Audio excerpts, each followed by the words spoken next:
नमस्कार दोस्तों, आपका हमारे चैनल में स्वागत है।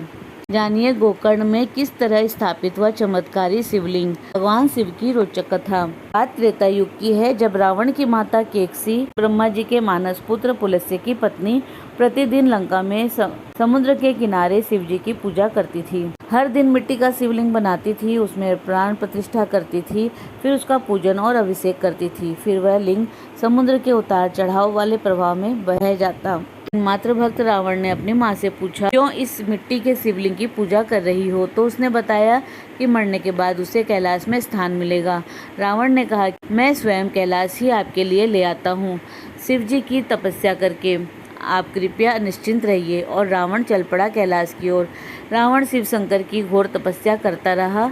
नारद मुनि जाते हैं श्री हरि भगवान विष्णु के पास चिंतित होकर, तो श्री हरि बोलते हैं कि वह अपनी माया से रावण को भ्रमित करेंगे, जिससे रावण जो मांगने आया है वह उसे स्मरण नहीं रहेगा। तो तपस्या करने के बाद जब भगवान शिव प्रकट नहीं होते हैं तो शक्तिशाली रावण अपने मजबूत हाथों से स्वयं कैलाश उठाता है और प्रचंडता पूर्वक हिलाता है।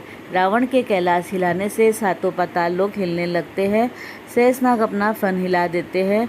कछुआ डर के मारे कांपने लगता है। इंद्र की राजधानी हिल जाती है। पार्वती जी शिव जी से कहती है कि आज कैलाश को क्या हुआ है, इस संकट को रोकने के लिए कुछ कीजिए। शिव जी बोलते हैं कि मेरा एक भक्त मेरी तपस्या कर रहा है, ये उसी के कारण हो रहा है। पार्वती जी कहती है कि कृपा करके सारे देवताओं की रक्षा कीजिए जो बहुत डर गए हैं। शिव जी अपने पैर के अंगूठे से कैलाश को दबाते हैं तो रावण के हाथ फंस जाते हैं। रावण शिव जी को प्रसन्न करने के लिए शिव तांडव स्तोत्र गाता है। भोलेनाथ बहुत प्रसन्न होते हैं और पार्वती जी के साथ प्रकट होते हैं।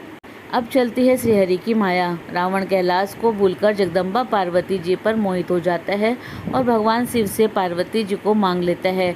हमारे भोलेनाथ अपने भक्त को इतना चाहते हैं कि वह पार्वती जी रावण को दे देते हैं, लेकिन कहते हैं कि तुम आगे आगे चलना और पार्वती जी पीछे पीछे आएगी। लंका नहीं पहुंचते तब तक पीछे मुड़कर नहीं देखना, अगर देखा तो पार्वती जी वहीं पर स्थापित हो जाएगी। रावण ले चलता है पार्वती जी को अपने साथ। पार्वती जी अपने भाई श्रीहरि को याद करती है। इस संकट का निवारण करने के लिए श्रीहरि भगवान इसके लिए नारद जी को भेज देते हैं रावण की ओर। जब रावण गोकर्ण पहुंचता है तो नारद जी अपनी वाक्पटुता से रावण को भ्रमित करके पूछते हैं कि किस बदसूरत और भयानक स्त्री को ले जा रहा है। रावण कहता है कि यह विश्व सुंदरी जगदम्बा पार्वती जी है। नारद जी उस पर हंसते हैं और कहते हैं कि जरा पीछे मुड़कर देखो। तो रावण पीछे मुड़कर देखता है तो देवी ने भद्रकाली का रूप धारण किया हुआ था, और जैसे ही उसने देखा तो वह भद्रकाली की मूर्ति के रूप में गोकर्ण में स्थापित हो जाती है, जैसे शिव जी ने कहा था। फिर नारद जी कहते हैं कि असली पार्वती ने पाताल में मयासुर के घर में जन्म लिया है, जिसका नाम मंदोदरी है। रावण चल देता है पाताल की ओर, मयासुर से युद्ध करता है और उसे हराकर उसकी बेटी मंदोदरी से विवाह कर लेता है। विवाह करने के बाद उसे लंका लेकर आता है तो रावण की माता यह देखकर पूछती है कि शादी तो करी ठीक है, लेकिन जिस काम के लिए गए थे वह तो किया ही नहीं, कैलाश यहाँ पर लाना था। तो उसने कहा कि देवताओं ने उसे भ्रमित कर दिया, लेकिन इस बार लक्ष्य को हासिल करके ही वह आएगा। रावण फिर से घोर तपस्या शुरू करता है। शिव जी को पता था कि वह क्या मांगने वाला है, इसीलिए वे प्रकट नहीं होते। लेकिन इस मात्र भक्त रावण की जिद के आगे जब भोलेनाथ प्रकट नहीं होते तब वह एक एक करके अपने सिर काटने लगता है और भोलेनाथ को अर्पण करता है।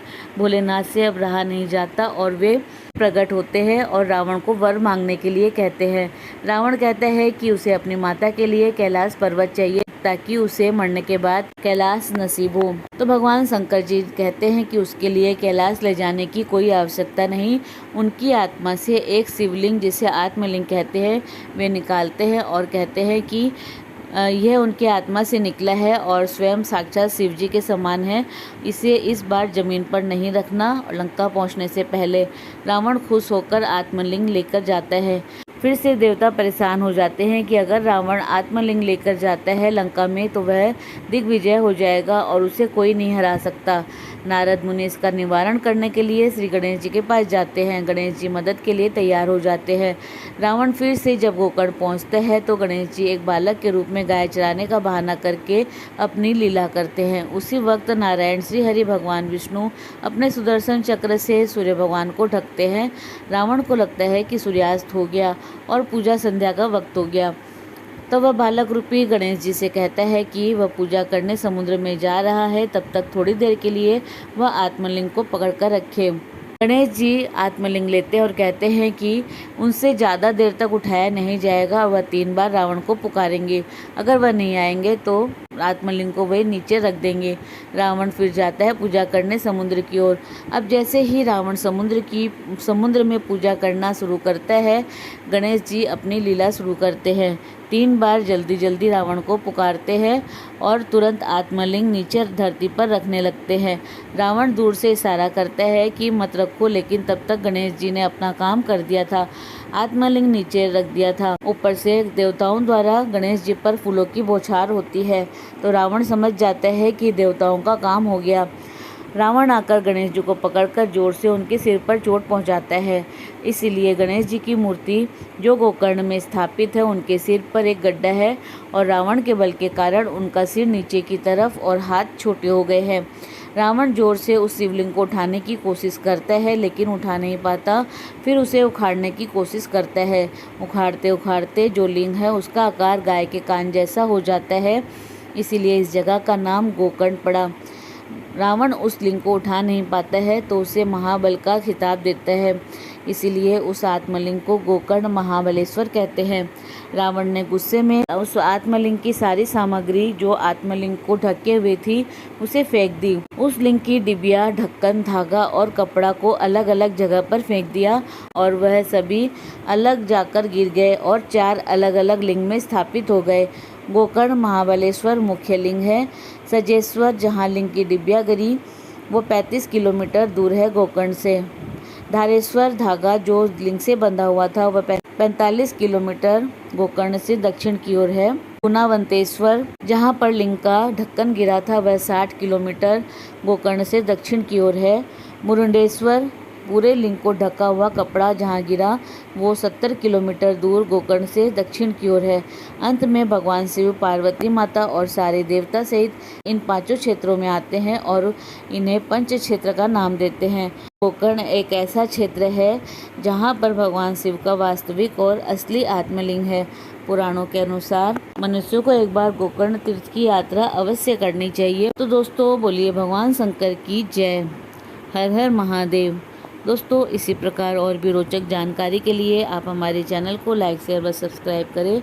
हमारे चैनल में विजिट करने के लिए धन्यवाद।